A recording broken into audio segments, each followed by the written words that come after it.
Yeah, we can take a little break. So is it Michael? Yes. How you doing? Are you long distance? Yes, I'm calling from Oklahoma. I knew you would be. How you doing? Doing all right. First of all, I just wanted to say great job on the show. I listen to both shows all the time. I'm eagerly awaiting the next non-profits. The month-long wait is kind of tough, going through withdrawals. Oh man, read a book. read a book. Take some time. Go out and see the sites. We'll get you a fix on the 28th. Okay, but also I wanted to comment. Now I don't know. You're in Texas. Did you have to deal with a religious viewpoint anti-discrimination law at all? Not yet, but we will. I can almost guarantee it because Louisiana's dealing with it, Florida's dealing with it, and you guys have dealt with it. Yes, and I was going to ask, have you heard anything about Sally Kern? Yes, and I can't say anything about her without taking the rating of this show down a notch, despite what Don just said. Right. Yeah. Well, she's pretty much. I don't think she's. I don't think she's going to get reelected, but I don't know. She is a vile, despicable, hateful human being who has no consideration for anybody else. She's out to promote her own agenda. She hates gays. She hates atheists. She's a little troll, and she. We can't. I can't stand her. Every time I see her name, I just want to puke. That she appears in opinion in editorials in the newspaper. But anyway, yes, because it's so wise to give voice to these people. Yeah, she introduced the Religious Viewpoint Anti-Discrimination Act, and it passed the House. And then at first, it got shuffled off to some sort of committee. Where it was expected to go and die, but then someone else resurrected another bill with that language in it, and it passed the Senate, and it made it all the way to the governor. Fortunately, a little bit over a week ago, the governor did veto that bill. Yes. But what's really frightening is, had it been another governor, like I don't want to make this about like party lines or anything, but anyone that a governor that might pander to the religious right. You mean like our present governor here in Texas, Rick Perry, who, by the way, is welcome to come on the television program. Maybe somebody like him, but he is welcome to come on here. He can't hear me. I was going to say that, by the way, since I haven't announced this in a week, Rick Perry, you are welcome to come on the Atheist Experience television show and explain why it is that you hate atheists and secularists. Since you're comfortable going on the 700 Club to say that we're some kind of disease that's poisoning America, I'd like to, as one of your constituents, as somebody who you're supposed to represent, I'd like you to explain it to me. But anyway, back to you, Michael. But yeah, and a lot of people wrote into the governor. I was one of them to urge him to veto this bill, and he did. So it was a tense moment. Do what? It was a tense moment. Yeah, I mean, it should never have got that far in the first place. Right. But I just kind of wanted to highlight what we do is maybe talk very briefly about what it does, because some of our listeners may not know what that's about. We should give a little context. You want to go ahead and do that, Michael?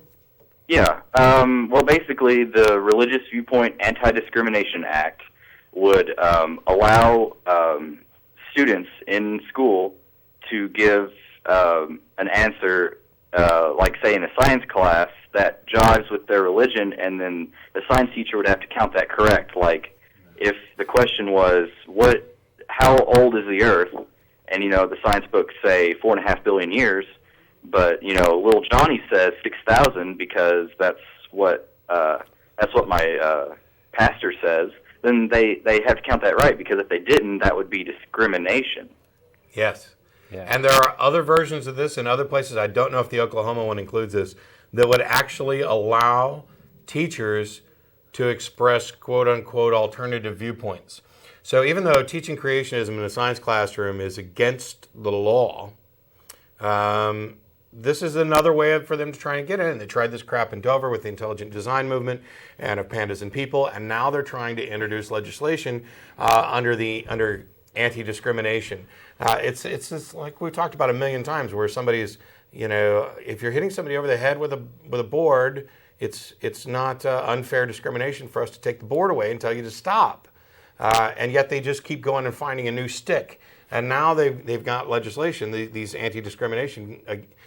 This is my sincere religious viewpoint. So it would be wrong for a government official like a teacher to mark my answer wrong. No. The teacher's not saying that you're wrong or that you're wrong to have that belief.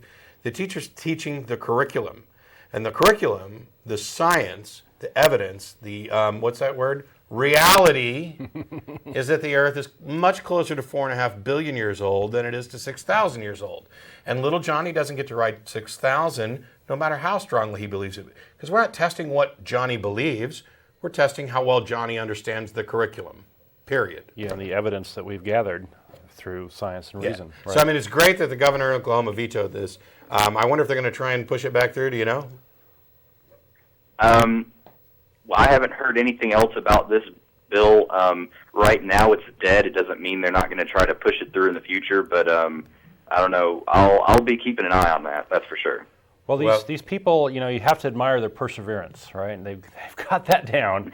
And you have to admire how much money they have. If somebody keeps running into a wall and hitting it, do you have to really admire the perseverance that encourages you to do that? I'm trying to say something nice. I'm trying real hard. And this is where Don and I differ, because this is an area where I don't have to try to say anything nice at all. I don't have anything against the people, but the ideas that have poisoned and polluted their mind, that encourage them to engage in this sort of attempt to legislate their own personal beliefs onto everybody else. I have no respect for that. I don't have to play nice with that. We don't have to open up science classrooms to alternative theories to support somebody's religious belief any more than we need to allow flat earth people to come in and teach an alternate viewpoint in geology classrooms. We don't need to allow our medical schools to have alternate time with reflexologists and homeopathists. Sorry, you either got the scientific evidence to support your claim or you don't. It matters what's supported by evidence and not what just happens to be your personal belief. And so if you hear more about what's going on there, if they try to resurrect this, you'll have to give us a call back and let us know.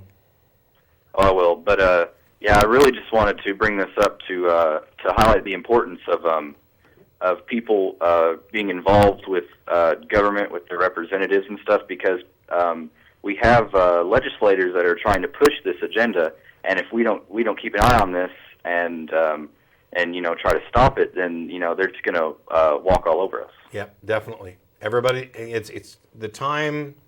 People say, "Well, why are you guys so vocal? You atheists, can't you just let everybody have their beliefs and sit down and be quiet?"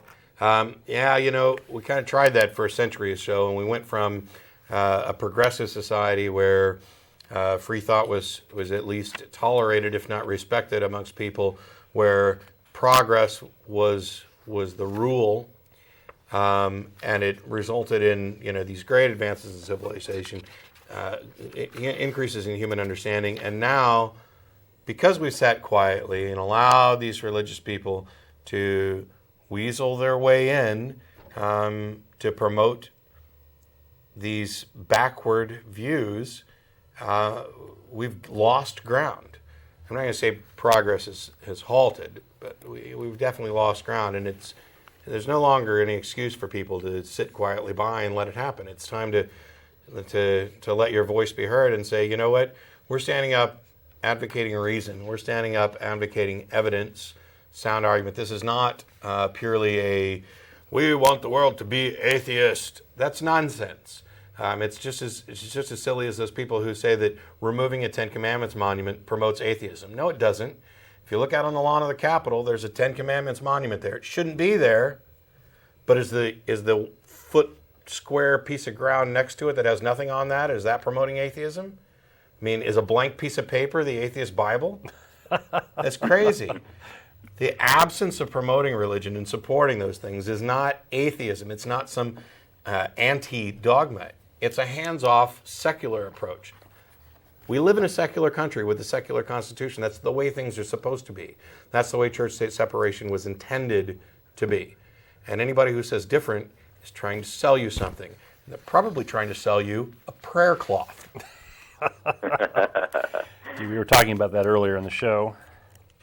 But thanks a lot for the call, Michael. I appreciate it, and it's very important to keep people up to date and let them know, because Texas science standards are going to be coming up for review soon, and we're going to be expecting a lot of people to be vocally supportive of 21st century science and reason, and not allow us to keep taking steps backwards. But I want to let Don get back to what he was talking about with John Hagee, but we appreciate the call. Thanks a lot. Thanks for taking my call. Keep up the good work. Sure. Thanks, Michael. Thanks.